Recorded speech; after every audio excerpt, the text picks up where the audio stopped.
اگر آپ کسی لبرل یا کمیونسٹ سے یہ کہیں کہ وہ مذہبی ہے تو وہ سمجھے گا کہ آپ اس پر بے عقل بے بنیاد کا ناممکن خواب دیکھنے کا الزام لگا رہے ہیں، حالانکہ اس کا صرف یہی مطلب ہے کہ وہ کسی ایسے اخلاقی قوانین کے نظام پر یقین رکھتے ہیں جو انسانی ایجاد نہیں ہیں لیکن جن کی اطاعت انسانوں پر فرض ہے۔ جہاں تک ہمیں علم ہے تمام انسانی معاشرے اس پر یقین رکھتے ہیں۔ ہر معاشرہ افراد کو یہی بتاتا ہے کہ ان پر کچھ ماورائے انسانی اخلاقی ضوابط کی پابندی لازم ہے اور اس قانون کی خلاف ورزی کا انجام بہت برا ہوگا۔ ظاہر ہے کہ مذہب اپنی کہانیوں، مربوط احکامات، اپنے سزا و جزا کے وعدوں کے حساب سے بہت مختلف ہیں۔ جیسے قرون وسطیٰ کے یورپ میں کیتھولک چرچ کی دلیل یہ تھی کہ خدا امیر لوگوں کو پسند نہیں کرتا۔ یسوع مسیح نے کہا تھا کہ کسی امیر آدمی کے جنت کے دروازے میں سے گزرنے کے مقابلے میں کسی اونٹ کا سوئی کے ناکے سے گزرنا زیادہ آسان ہے۔ عمرا کو خدائی حقیقت میں داخلے کے لیے چرچ انہیں بہت زیادہ خیرات دینے پر اکساتا تھا۔ کنجوسوں کے لیے جہنم کی نوید تھی۔ جدید کمیونزم بھی عمرا کو پسند نہیں کرتا، لیکن وہ انہیں طبقاتی تنازع سے اس دنیا میں ڈراتا ہے اور ابھرتے ہوئے ادنا طبقے سے شکست کی نوید دیتا ہے۔ اگر آپ خود اتفاق سے کمیونسٹ ہیں تو آپ کہیں گے کمیونزم اور عیسائیت پھر بھی بہت مختلف ہیں، کیونکہ کمیونزم درست ہے اور عیسائیت غلط۔ طبقاتی تنازع سرمایہ داری میں گندا ہوا ہے، لیکن در حقیقت اس میں عمرا مرنے کے بعد ہمیشہ کے لیے دوزخ کے عذاب میں مبتلا نہیں ہوتے۔ اسے درست مان لے تب بھی اس کا یہ مطلب نہیں ہے کہ کمیونزم ایک مذہب نہیں ہے۔ اس کا مطلب یہ ہوا کمیونزم ہی ایک سچا مذہب ہے۔ ہر مذہب کے پیروکار یہی ایمان رکھتے ہیں کہ صرف ان کا ہی مذہب سچا ہے۔ شاید ہر مذہب کے پیروکار درست ہیں۔ If you meet the Buddha، اگر آپ کی گوتم بدھ سے ملاقات ہو جائے، یہ دلیل کہ مذہب سماجی نظام کو برقرار رکھنے اور بڑے پیمانے پر اشتراک کا ایک اوزار ہے، ان لوگوں کو پریشان کرتی ہے جن کے لیے یہ ایک روحانی راستہ ہے۔ لیکن بالکل جیسے ہماری سمجھ کے برعکس مذہب اور سائنس میں خلیج بہت تنگ ہے، اسی طرح مذہب اور روحانیت میں خلیج بہت وسیع ہے۔ مذہب ایک معاہدہ ہے جبکہ روحانیت ایک سفر۔ مذہب دنیا کا ایک تفصیلی بیان ہے اور ہمیں ایک متعینہ مقاصد کے ساتھ ایک معاہدہ فراہم کرتا ہے۔ خدا موجود ہے، وہ ہم سے ایک مخصوص طرز حیات کا مطالبہ کرتا ہے۔ اگر آپ خدا کی اطاعت کریں تو جنت میں داخل کیے جائیں گے، اگر آپ اس کی نافرمانی کریں تو دوزخ کی آگ کا ایندھن بنیں گے۔ یہ معاہدہ اتنا شفاف ہے کہ اس کی وجہ سے معاشرہ اپنی اقدار اور رویے وضع کرتا ہے جو انسانی رویوں کی رہنمائی کرتے ہیں۔ روحانی سفر ایسے نہیں ہوتے، وہ پراسرار طریقوں سے افراد کو نامعلوم منزلوں کی طرف لے جاتے ہیں۔ یہ تلاش عموماً کسی بڑے سوال سے شروع ہوتی ہے، مثلاً میں کون ہوں، زندگی کیا معنی رکھتی ہے، اچھائی کیا ہے، جبکہ زیادہ تر افراد طاقتوں کے بنے ہوئے جوابات سے مطمئن ہوتے ہیں۔ روحانیت کے متلاشی اتنی آسانی سے مطمئن نہیں ہوتے، جہاں سے بھی ملے وہ اس بڑے سوال کا جواب تلاش کرتے ہیں، صرف وہی نہیں جہاں سے وہ مانوس ہوں یا جہاں جانا انہیں پسند ہو۔ لہٰذا زیادہ تر افراد کے لیے تدریسی مطالعہ کوئی روحانی سفر نہیں بلکہ معاہدے ہیں، کیونکہ یہ ہمیں ان مقاصد کی سمت لے جاتے ہیں جو ہمارے بزرگوں، حکومتوں یا بینکوں نے منظور کیے ہوں۔ میں 3 سال تعلیم حاصل کر کے امتحان میں کامیاب ہوں گا، پھر BA کی ڈگری لے کر ایک اچھی تنخواہ والی ملازمت شروع کروں گا۔ تدریس مطالعے روحانی بن سکتے ہیں اگر اس راہ میں آنے والے بڑے سوالات کو ان نامعلوم منزلوں کی جانب پھیر دیں جن کے متعلق پہلے تو آپ سوچ بھی نہیں سکتے تھے۔ مثلاً ایک طالب علم وال اسٹریٹ پر نوکری کی امید میں اقتصادیات کی تعلیم شروع کر دیتا ہے، لیکن اگر اس کی تعلیم کسی طرح اسے ہندو آشرم کی طرف لے جاتی ہے یا زمبابوے میں ایڈ کے مریضوں کی دیکھ بھال پر اکساتی ہے تو اسے ہم ایک روحانی سفر کہہ سکتے ہیں۔ ایسے سفر کو ہم روحانی کیوں کہیں؟ یہ تو قدیم دور مذہب سے روایت ہے جو 2 خداؤں پر یقین رکھتے تھے، ایک اچھا اور ایک برائی کا خدا۔ دور مذہب کے مطابق نیکی کے خدا نے خالص اور ابدی ارواح کو پیدا کیا جو روحانیت کے پرسکون دنیا میں رہتی ہے، لیکن برائی کا خدا جسے کبھی شیطان بھی کہتے ہیں اس نے ایک مادی دنیا تعمیر کی۔ شیطان نہیں جانتا تھا کہ وہ اپنی تخلیق کو کیسے ابدیت دے، لہٰذا اس کی دنیا میں ہر چیز گل کر بکھر جاتی ہے۔ اپنی ناقص تخلیق میں زندگی بھرنے کے لیے شیطانیت نے روحانیت کی پاک دنیا سے ارواح کو بہلایا اور انہیں مادی اجسام میں قید کر دیا۔ انسان کی حقیقت یہی ہے، نیک روحانیت سے منسوب ایک روح جو ایک شیطانی جسم میں قید ہے۔ کیونکہ روح کا قید خانہ یا جسم بالآخر مرجھا کے ختم ہو جاتا ہے، تو شیطان روح کو جسمانی لذتوں سے روشناس کرنے کی انتھک کوشش کرتا ہے، بالخصوص غذا، جنس اور طاقت کے معاملے میں۔ جب جسم بکھرتا ہے اور روح آزاد ہو کر واپس عالم ارواح کی جانب فرار ہوتی ہے تو جسمانی لذتوں کی یاد، اس کی طلب اسے کسی نئے جسم میں لوٹ جانے پر اکساتی ہے۔ یوں روح جسم سے جسم منتقل ہوتی ہے، اپنے ایام، جنسیت، غذا اور طاقت کے تعاقب میں ضائع کرتی ہے۔ دورہ مذہب انسانوں کو یہ مادی زنجیریں توڑ کر عالم ارواح کی جانب لوٹ جانے کی ترغیب دیتا ہے، جو ہمارے لیے بالکل اجنبی ہے، لیکن وہی ہمارا اصل مسکن ہے۔ اس تلاش میں ہمیں تمام مادی ترغیبات اور معاہدوں کو مسترد کر دینا چاہیے۔ اس دوری نسبت سے ہر وہ سفر جس میں ہمیں اس عرضی دنیا کی روایات اور معاہدوں کو شک کی نظر سے دیکھتے ہوئے ایک انجانی منزل کی جانب قدم بڑھانے پڑے، وہ ایک روحانی سفر ہے۔ یہ سفر مذہب سے بالکل مختلف ہے، کیونکہ مذہب دنیاوی قاعدوں کو مضبوط کرنا چاہتا ہے، جبکہ روحانیت اس سے فرار چاہتی ہے۔ اکثر روحانیت کی تلاش میں بھٹکنے والوں کی سب سے اہم ذمہ داری یہ ہوتی ہے کہ وہ غالب مذاہب کی روایات اور اعتقادات کو چیلنج کریں۔ زین بدھ مت کی تعلیم ہے کہ اگر آپ کو راہ میں بدھا ملے تو اسے قتل کر دو۔ اس کا مطلب یہ ہے کہ اگر آپ کو روحانیت کے راستے میں ادارتی بدھزم کے غیر لچکدار محکم قانون کا سامنا کرنا پڑے تو اپنے آپ کو ان سے آزاد کرا لو۔ مذہب کے لیے روحانیت ایک خطرہ ہے۔ اکثر مذاہب اپنے پیروکاروں کی روحانی تلاش کو محدود کرنے کی کوشش کرتے ہیں۔ اکثر مذاہب کو عام افراد کی غذا، جنسیت اور طاقت سے رغبت سے اتنا خطرہ نہیں، بلکہ روحانی سچ کے متلاشیوں سے ہے، جو ان عامیانہ چیزوں سے زیادہ مطمئن ہوتے ہیں۔ لہٰذا کیتھولک چرچ کی حاکمیت کے خلاف پروٹسٹنٹ بغاوت دنیا پرست دہریوں نے شروع نہیں کی تھی، بلکہ ایک دیندار زائد مارٹن لوتھر نے۔ لوتھر زندگی کے وجودی سوالات کے جواب چاہتا تھا، اور چرچ کی فراہم کردہ رسوم، روایات اور معاہدہ اسے مطمئن نہیں کرتا تھا۔ لوتھر کے زمانے میں چرچ اپنے پیروکاروں کو بہت ترغیب انگیز راستے دکھاتا تھا۔ اگر آپ سے گناہ سرزد ہوا اور آپ حیات بعد از موت میں ابدی عذاب سے خوفزدہ ہوں تو آپ کو محض اپنی جیب خالی کر کے معافی حاصل کرنے کی ضرورت تھی۔ 16ویں صدی کی ابتدا میں چرچ پیسہ ور نجات دہندہ ملازم رکھتا تھا، جو یورپ کے گاؤں اور قصبوں میں پھر کر مقررہ قیمت پر نجات فروخت کرتے تھے۔ آپ کو جنت میں داخلے کا ویزا درکار ہے، 10 نقرئی سکے ادا کیجیے۔ آپ چاہتے ہیں کہ مرحوم دادا ہائنز اور دادی گیٹروڈ بھی وہاں آ ملیں، کوئی مسئلہ نہیں، بس اس میں آپ کے 30 سکے مزید خرچ ہوں گے۔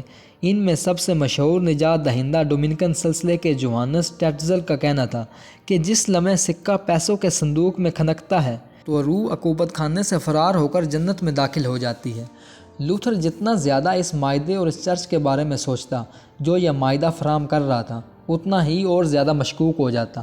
آپ نجات خرید تو نہیں سکتے، پوپ کو شاید یہ اختیار ہی نہیں کہ وہ لوگوں کے گناہوں کو معاف کر کے جنت کے دروازے کھول دے۔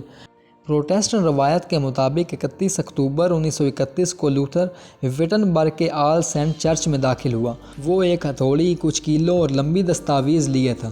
اس دستاویز میں عصری مذہبی روایات کے خلاف 95 نظریات درج تھے، جن میں نجات کی فروخت بھی شامل تھی۔